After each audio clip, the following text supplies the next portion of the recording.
योगी आदित्यनाथ बनाम भाजपा, योगी आदित्यनाथ बनाम मोदी, योगी आदित्यनाथ बनाम अमित शाह और योगी आदित्यनाथ का इतना बड़ा हिंदुत्व का चेहरा बन जाना कि अब देश के अलग अलग राज्यों में जितनी डिमांड मोदी की है उतनी डिमांड योगी। अमित शाह और योगी में लगभग संवादहीनता है, ऐसा भाजपा के कार्यकर्ताओं में आम चर्चा है। दिल्ली जानती है कि अब योगी आदित्यनाथ को गुल खिला सकते हैं, तो दिल्ली ने भी कुछ तैयारी कर ली है। योगी आदित्यनाथ के एक बड़े करीबी आईएएस अफसर तो आजकल भी योगी आदित्यनाथ के साथ हैं, रिटायर हो गए। नाम है अवनीश अवस्थी, गृह और सूचना विभाग संभालते थे। उनकी कुछ महत्वपूर्ण फाइलों की जांच शुरू कर दी गई है। कुछ लंबे खेल उनकी जांचें हो रही है और यह माना जा रहा है कि अगर यह लड़ाई बढ़ी, कहते हैं राक्षस की जान तोते में।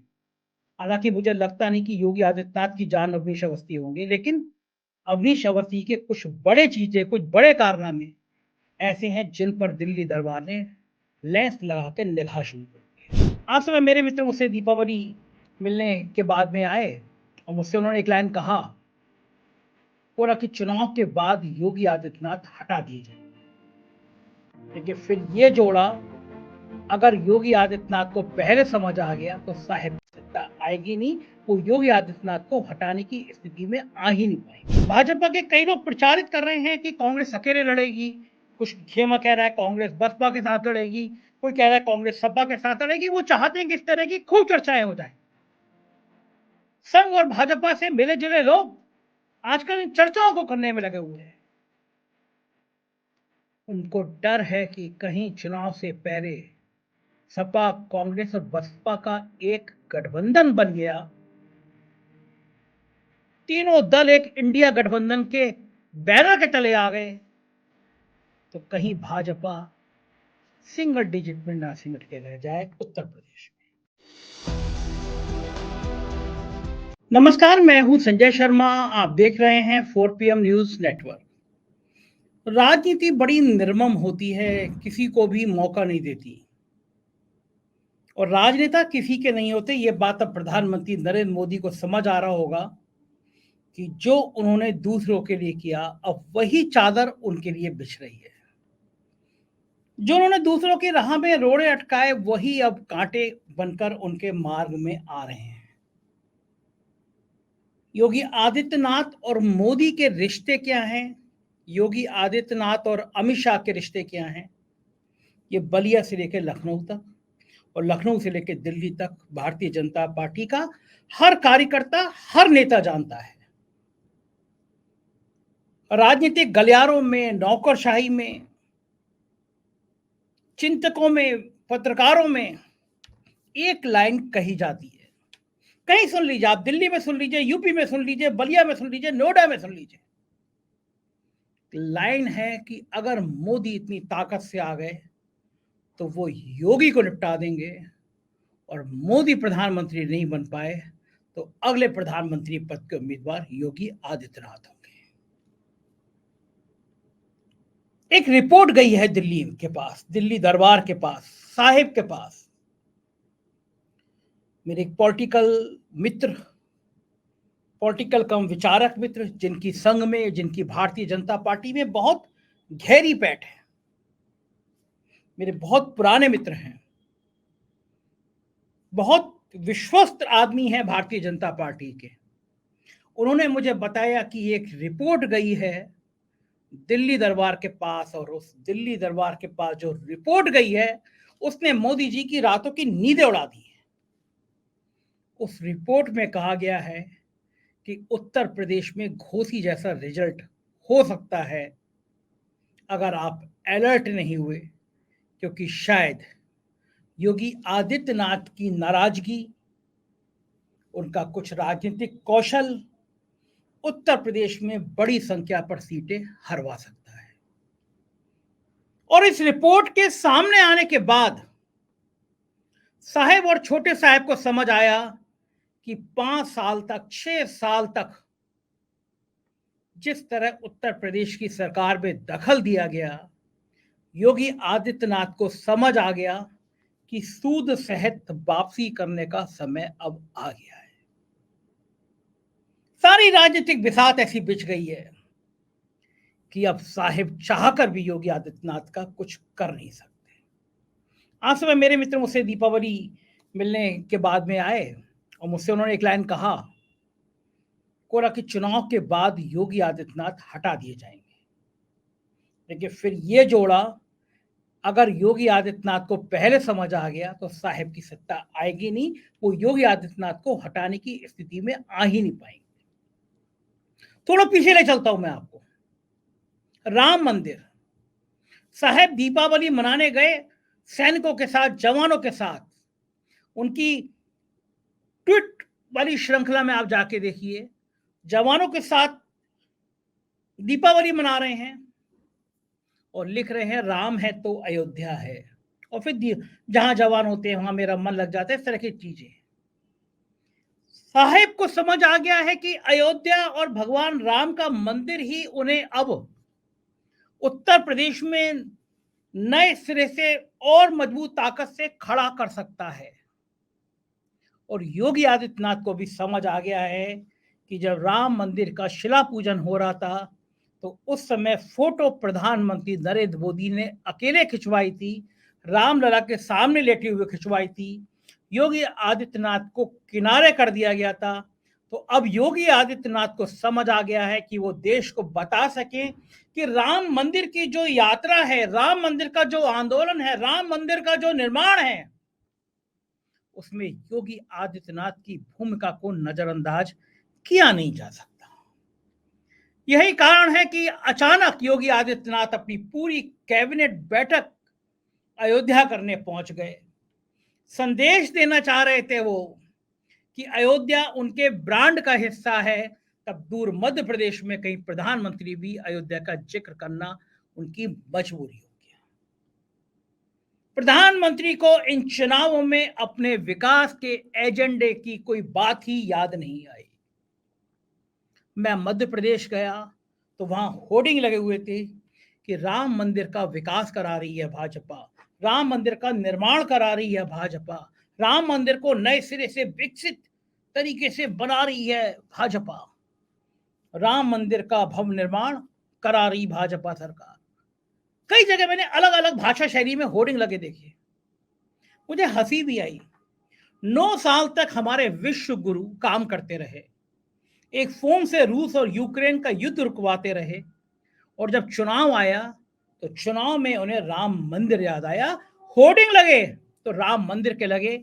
इसका मतलब 9 साल में आपकी विकास की कोई यात्रा ऐसी नहीं थी जिसके होर्डिंग आप मध्य प्रदेश में लगवा सकते। कारण क्या है, रणनीति क्या है, राजनीति क्या है? कारण यह है कि देश का सबसे बड़ा सूबा, देश को सबसे ज्यादा लोकसभा सीटें देने वाला सूबा उत्तर प्रदेश अब एक नए राजनीतिक चक्रव्यूह में फंसता हुआ नजर आ रहा है। पीड़ा है, योगी आदित्यनाथ बनाम भाजपा, योगी आदित्यनाथ बनाम मोदी, योगी आदित्यनाथ बनाम अमित शाह, और योगी आदित्यनाथ का इतना बड़ा हिंदुत्व का चेहरा बन जाना कि अब देश के अलग अलग राज्यों में जितनी डिमांड मोदी की है उतनी डिमांड योगी की है। अमित शाह और योगी में लगभग संवादहीनता है, ऐसा भाजपा के कार्यकर्ताओं में आम चर्चा है। घोसी का चुनाव हुआ था, एक पत्रकार मित्र लौट के आए, मुझे बता रहे थे कि क्या हालत थी। दोनों डिप्टी सीएम वहां लगातार कैंप किए रहे, दर्जनों मंत्री वहां लगातार गली गली मोहल्ले घूमते रहे, सैकड़ों विधायकों को लगाया गया, संघ के कई हजार कार्यकर्ता लगाए गए, और वो उन पत्रकार महोदय को तो कहना था एक छोटी सी विधानसभा में भी 30, 40, 50 करोड़ रुपए फूंक दिए गए। घोसी में वोट परसेंटेज भी काफी कम रहा, वोट कम पड़े, तब भी हार जो हुई भाजपा की वो 42,000 वोटों से हुई। जो लोग कह रहे थे कि स्वामी प्रसाद मौर्य के बयान के बाद, अखिलेश यादव के पिछड़ा दलित बयान के बाद ऊंची जाति के वो लोग वोट कभी जिंदगी में सपा को नहीं देंगे, उनके मन की धारणा खत्म हो गई। वहां खास तौर से ठाकुर बिरादरी ने पूरा खुल के सपा के पक्ष में मतदान किया। भाजपा के सामने ये परेशानी और बड़ी खड़ी हो गई है। बिहार में जिस तरह जाति का जिन बाहर आया है, जातिगत आरक्षण की बात सामने आई है, जाति जनगणना की बात सामने आई है, भाजपा को लग रहा है कि ये चिंगारी कहीं उत्तर प्रदेश में ना भड़क जाए। उत्तर प्रदेश में भड़की तो भाजपा हिंदुत्व के नाम पर अब पिछड़ी जातियों को एकजुट कर नहीं पाएगी। बिहार में जो चिंगारी लगी है उसकी आंच यूपी में ना आ जाए, इसके लिए मोदी साहब परेशान हैं, क्योंकि उत्तर प्रदेश में जातियों का जिन सिर चढ़ के बोलेगा। भाजपा अगर पिछड़ी जातियों की वकालत करती है तो भाजपा का जो कोर वोट बैंक है, ब्राह्मण, ठाकुर, कायस्थ, बनिया, वो नाराज हो जाएगा। भाजपा के सामने अब तलवार की धार है कि वो चले तो चले कैसे। जो राजनीति अब तक भाजपा ने की, जो बंटवारे की राजनीति की, वो अब उनके खुद के सामने आ गई है। बीजेपी के लिए राहत की बात यह है कि उसको लगता है कि इंडिया गठबंधन में कांग्रेस का और अखिलेश यादव के बीच कोई रास्ता बन नहीं रहा, रास्ता टूटा हुआ नजर आ रहा है। मध्य प्रदेश में भाजपा के कई लोग प्रचारित कर रहे हैं कि कांग्रेस अकेले लड़ेगी, कुछ खेमा कह रहा है कांग्रेस बसपा के साथ लड़ेगी, कोई कह रहा है कांग्रेस सपा के साथ लड़ेगी। वो चाहते हैं कि इस तरह की खूब चर्चाएं हो जाएं। संघ और भाजपा से मिले जुले लोग आजकल इन चर्चाओं को करने में लगे हुए हैं। उनको डर है कि कहीं चुनाव से पहले सपा, कांग्रेस और बसपा का एक गठबंधन बन गया, तीनों दल एक इंडिया गठबंधन के बैनर के तले आ गए, तो कहीं भाजपा सिंगल डिजिट में ना सिमट के रह जाए उत्तर प्रदेश में। यह डर सता रहा है प्रधानमंत्री जी को, यह डर सता रहा है अमित शाह को। उनको लग रहा है कि अगर योगी आदित्यनाथ आक्रामक शैली में नहीं आए, योगी आदित्यनाथ ने अपनी आक्रामक छवि शैली में चुनाव नहीं लड़ा, तो उत्तर प्रदेश मोदी का दिल्ली का सिंहासन दूर कर देगा, तो उत्तर प्रदेश मोदी जी से सत्ता दूर कर देगा। और पिछले दिनों में एक दो बार नहीं, दर्जनों बार ऐसा हुआ जब दिल्ली दरबार और उत्तर प्रदेश दरबार एक दूसरे से लड़ता हुआ नजर आया। ओपी राजभर पानी पी पी के कोसते थे योगी आदित्यनाथ को। मेरे से इंटरव्यू में कहा, बहुत खराब अमर्यादित शब्दों में कहा। मैंने कहा भी राजभर जी से ये शब्द मत बोलिए योगी आदित्यनाथ के लिए, लेकिन राजभर जी तो राजभर फायर ब्रांड नेता। और उसके बाद अमित शाह जी ने, प्रधानमंत्री ने फोन करके ओपी राजभर को बुलाया, दारा सिंह चौहान को बुलाया। योगी आदित्यनाथ नहीं चाहते थे पार्टी में आए। दारा सिंह चौहान हार गए, तब भी लगातार योगी आदित्यनाथ पे दबाव बनाया गया कि दारा सिंह चौहान को और ओपी राजभर को मंत्री बना दो। पिछले हफ्ते में भी फिर दबाव बनाया गया। लगा कि योगी मान गए हैं, लड्डुओं के ऑर्डर दे दिए गए। उनके निकट ओपी राजभर और दारा सिंह चौहान के निकट के लोगों ने लड्डुओं के ऑर्डर कर दिए कि अब तो मंत्रिमंडल दीपावली से पहले तय है, लेकिन अभी तक नहीं हुआ। योगी आदित्यनाथ बहुत आहत हैं कि उनसे बिना पूछे ओपी राजभर को पार्टी में शामिल किया गया, मतलब उनकी पार्टी को सहयोगी दल बनाया गया। योगी आदित्यनाथ इस बात से बेहद आहत हैं कि उन्होंने लड़ाई लड़ी, एक संदेश दिया कि वो माफियाओं के खिलाफ कार्रवाई करते हैं। मुख्तार अंसारी, अतीक अहमद, आजम खां, तीन अपने धर्म के आधार पर भी और आपराधिक इतिहास के आधार पर भी, आजम खां को अलग कर दीजिए तो अतीक और मुख्तार आपराधिक इतिहास के कारण भी योगी आदित्यनाथ के निशाने पर रहे। अतीक निबट गए, मुख्तार जेल में है और आजम खां भी जेल में है। लेकिन योगी की पीड़ा यह है, मुख्तार अंसारी का बेटा जिस पार्टी में शामिल है उस पार्टी को एनडीए का हिस्सा बना दिया गया और योगी आदित्यनाथ की बिना चाहत के, बिना इच्छा के बना दिया गया। सोशल मीडिया में, पॉलिटिकल गलियारों में इस बात के लिए कटाक्ष हुए कि अब योगी आदित्यनाथ क्या करेंगे, क्योंकि मंच पर नैतिक रूप से मुख्तार अंसारी का बेटा भी एनडीए में का हिस्सा है, वो भी विधायक है और उसी मंच पर योगी आदित्यनाथ होंगे और उसी मंच पर मुख्तार अंसारी का बेटा भी होगा अगर वो जेल से बाहर आ गया तो। जाहिर है कि योगी की ब्रांडिंग को एक बहुत बड़ा धक्का है और इन सब का जवाब देने को अब योगी आदित्यनाथ तैयार हो रहे हैं। दिल्ली जानती है कि अब योगी आदित्यनाथ कोई गुल खिला सकते हैं, तो दिल्ली ने भी कुछ तैयारी कर ली है। योगी आदित्यनाथ के एक बड़े करीबी आईएएस अफसर जो आजकल भी योगी आदित्यनाथ के साथ हैं, रिटायर हो गए, नाम है अवनीश अवस्थी, गृह और सूचना विभाग संभालते थे, उनकी कुछ महत्वपूर्ण फाइलों की जांच शुरू कर दी गई है। कुछ लंबे खेल उनकी जांचें हो रही हैं और यह माना जा रहा है कि अगर ये लड़ाई बढ़ी, कहा जाता है ना राक्षस की जान तोते में। हालांकि मुझे लगता नहीं कि योगी आदित्यनाथ की जान अवनीश अवस्थी होंगे, लेकिन अवनीश अवस्थी के कुछ बड़े चीजें, कुछ बड़े कारनामे ऐसे हैं जिन पर दिल्ली दरबार ने लेंस लगा के निगाह शुरू कर दी है। मैंने आरटीआई में कुछ जानकारियां मांगी हैं अवस्थी जी की, आएंगी तो मैं वो भी दूंगा। कि चर्चा है कि जो दो बड़े एक्सप्रेसवे बने हैं, पूर्वांचल एक्सप्रेसवे, बुंदेलखंड एक्सप्रेसवे, और ये योगी आदित्यनाथ के लिए शर्मनाक स्थिति थी कि उद्घाटन के 1 महीने के अंदर दोनों एक्सप्रेसवे टूटे, धसे।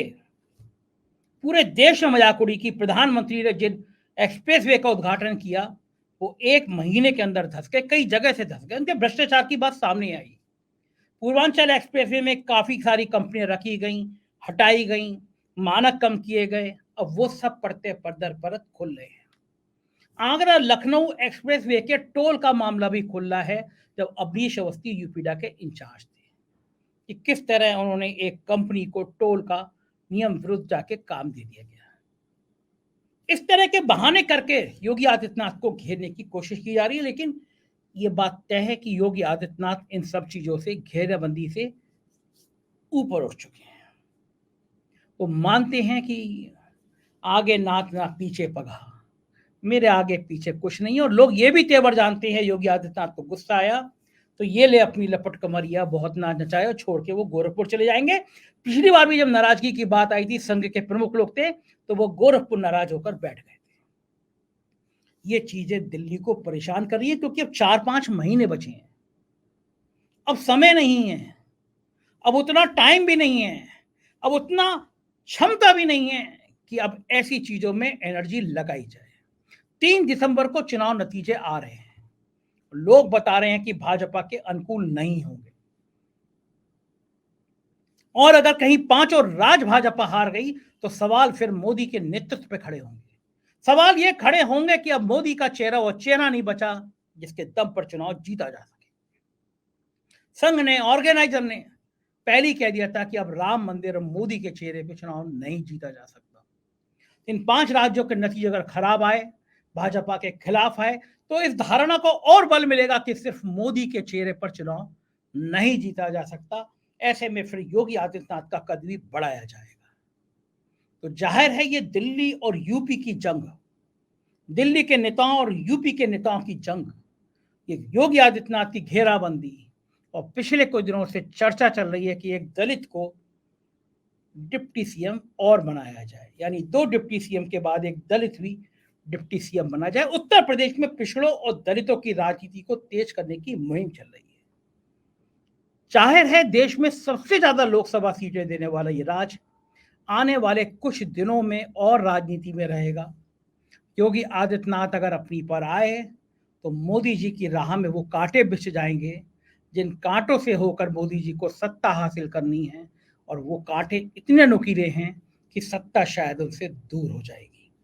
क्या होगा उत्तर प्रदेश की राजनीति में, मैं आपको बताता रहूंगा। आप देखते रहिए 4PM न्यूज नेटवर्क। अपना प्यार बनाए रखिएगा, चैनल को ज्वाइन कीजिएगा, सब्सक्राइब कीजिएगा। शुक्रिया, थैंक यू।